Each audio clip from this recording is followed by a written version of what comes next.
Hey everybody, it's LaRonda and I am back finally with another video. It has been way too long. I've been doing so many things this summer and I have a few things to catch you up on. But first, the main thing that I want to talk about is for me, relationships are so scary. Like, I go through my whole life saying, oh, I want to have a partner. I want to get married again. I want to do the whole, get married and live my life with someone, have someone to share things with, to go on trips with, all that stuff, the whole 9 yards, right?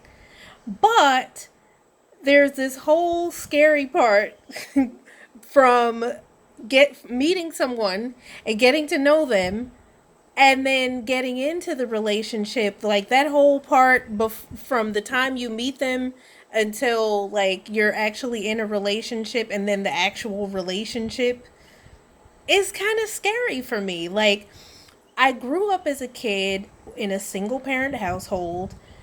Most of the people that I knew that were around me were other single people. I had a couple of aunts who lived in, actually three of them, who lived in my area that were all married and seemed pretty happy. However, they lived their own lives, so we didn't see them all the time. And so, like, I never got to see how they resolved conflict or how they manage, like, after work and when everybody's tired. And, you don't know what their sex lives are like. And, all those things and those little details that go into having a relationship and how you resolve differences in the desires that two people have. So, while those people did have great relationships and they were people in my life, I really still didn't have a good close example of someone that I could say, okay, I saw how so and so resolve conflict. But for me, it's all this big scary thing. And, like, the first thing that comes to my mind is like, okay, if we have too much conflict, that this person is going to eventually leave or things are just going to fall apart. And so it's scary for me, and the whole idea that I originally started this channel about was the whole swiping around the world thing.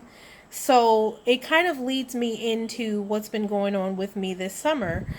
I met a guy who doesn't happen to live on the island. He was here for vacation and he left and went back home. But we still matched, and he ended up messaging me sometime after he got home, which I was fascinated by because, most people, I don't know if this is your experience, but in my experience, most people on Tinder, if you match with them and they've already left your area, they generally don't speak to you, or if you speak to them, you may not get a response back.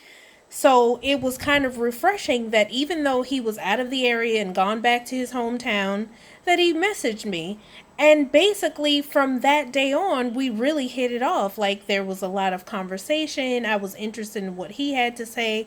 He seemed really interested in what I had to say. And we had a nice back and forth conversation. It wasn't boring. It wasn't me asking him all the questions and him just answering.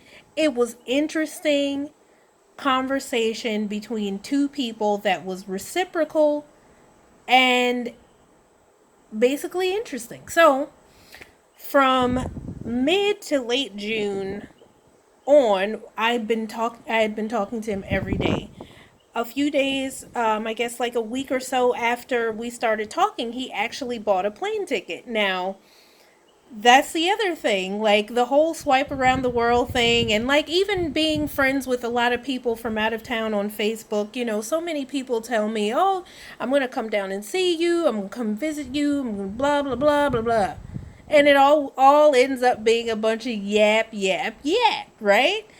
This guy actually bought a ticket. So he bought it for about a month out after we had met. So for that month, we just continued to talk on the phone. I mean, and we would have conversations for hours just about any and everything.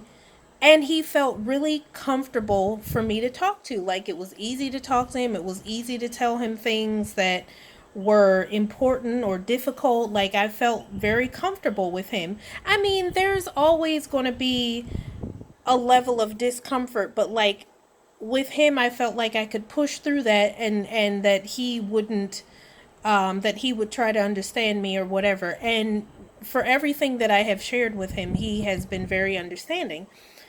So, anyway, there's still the idea that he is far away. And so how that this is where it gets into the scary part. Like, even though we have not established that we are in a relationship by any means, it is still very scary because there are a lot of things for a woman, at least for me, for this woman. I will speak for this woman.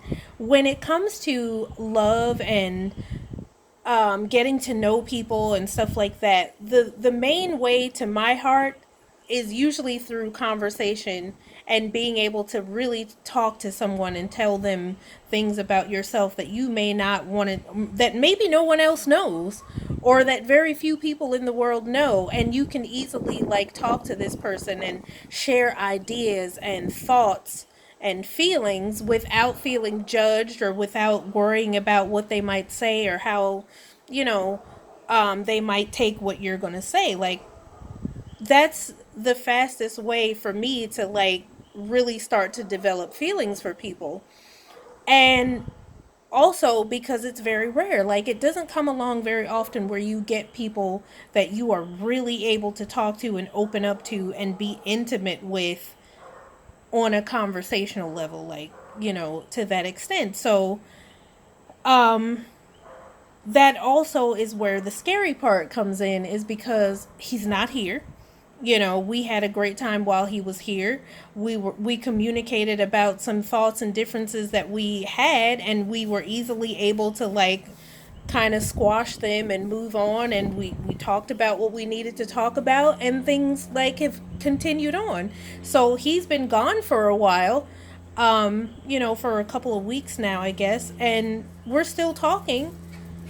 And but it's still a little bit scary for me because you just never know. Like, all this talking leads to more feelings for me. And so, how to navigate that situation and how to still feel like I should put myself out there without being afraid of what might happen, like if things don't work out. Like, I'm always this kind of person that's really kind of gung-ho about things, and I tend to kind of consequences be damned, like get excited about whatever situation is going on at that moment, because obviously you've got plenty of time to be down about something, but when something feels good at the moment, get excited about it, because at any moment it could be snatched away from you. So like, that's sort of my philosophy. If it's feeling good right now, I'm going to be happy about it, you know. But it's still scary because there is a good chance that I we have not t- we have not talked about, whether he is still dating. I mean, for all I know, he could still be dating. Um, he could find somebody that he really likes tomorrow and decide that he doesn't want to talk to me anymore. And then what do I do with all of the feelings that I've had, that I have sort of built up through the conversations that we've had? And mentally preparing myself for the day that that could happen. It could happen one day that he finds someone else that's close to home. It could happen that he finds someone that maybe isn't close to home, but maybe the circumstances are different and it's easier for that person. Like, I have a young son, so it's not, while he's in school, it's not as easy for me to travel as maybe it may be for another person who doesn't have younger kids. Maybe they can pop over and do a weekend trip, or, like, any circumstance could happen that could make this thing for him something completely like not what he's interested in anymore. But so that's the scary part of relationships for me, is like that whole I don't know, it could be the whole thing. Like, I've never really been in a super long relationship. So like I've never, you know how they say there's these stages of relationships and they go from like one where you're in the infatuation period to like, I don't know, 4 or 5, something like when you're in pure love and it's beyond the sexual or whatever. Like, I've never gotten to that level. Like, my relationships always tend to die after the infatuation period. So what will be interesting for me is trying to get to the point where I am past stage 1 and where I can feel even more comfortable about where things are going and finding the person that I can get to that level with. Now, so far, talking to this guy that I'm telling you about has been really nice. I mean, yes, it has not been perfect. There's been circumstances and things like that maybe most people, if you're dating in your area, you might not have to deal with. But, I mean, the fact that I can talk to him and we can talk about our, things makes me feel good. Like, it makes me feel like this is somebody who is like relationship material. Now, hopefully, you know, he is not watching this video and getting ready to run scared because I'm saying he's relationship material. Like, I'm in no way trying to force anything. I just making statements about what I'm thinking and feeling in relation to how things have been going for the last month. So, it's been interesting and it's scary, like, for me, because I have been through long distance relationships before. I've been through situations where, when that honeymoon stage sort of ended, the person started dating other people and didn't let me know. And so, like, we broke up, and then 2 weeks later, he's announcing that he's in a new relationship and in love with somebody else, and I'm like, what? You know, and so that's another thing. That's another situation from my past that makes the long distance thing scary. So to sum all that up, to get all the way back, like I said, I started this channel about the whole swipe around the world challenge and the love of your life may not be around the corner.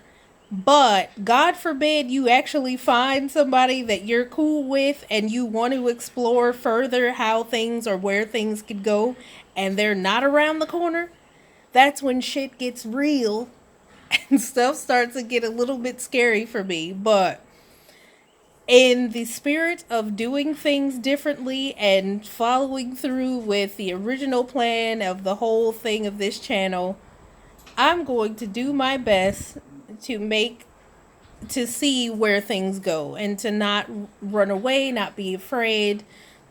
I'm just going to like go with whatever however things go, As scary as that may be, as scary as the prospect of being hurt, being disappointed, or, worrying about whether he's going to be dating other people and whether he's going to find someone new or better or closer or whatever. I feel like confident enough in myself that I have enough to offer to anybody that chooses to be with me and that chooses to give me the time and the chance. So I will just see where it goes. So anyway, that is my update. Let me tell you something really quick before I let you go. I have recorded so many videos over this last month, but then I record the video, I look at it, watch it back, and I'm like, well, this is wrong, that's wrong. Oh, well, maybe I'm not, so tonight, I know this video is long. I'm just going to post it because I have been overthinking things and doing this whole thing about, getting into my head about stuff. Tonight, this video is going up. Okay. So hopefully somebody will watch it and enjoy it, and you'll get something out of it. If you have been in a long distance relationship, or if you are afraid of relationships, tell me what has happened to you that has made you afraid, and how are you going about your relationships nowadays to make sure that that fear doesn't keep you from being in a really great relationship? That's kind of my question for you. How are you getting over the fear, and what are you doing? What are you doing now to like make sure that that fear doesn't paralyze you? So anyway, thank you guys so much for watching. I will try my very best to post every Wednesday a new video. I am not going to overthink it. I am not going these videos are not going to be perfect, but hopefully they will be something that you will give you food for thought, especially when it comes to dating and love and all that stuff. So, thanks for watching. I will talk to you in the next video. Have a great one. See you next time. Happy dating, everyone. Bye-bye.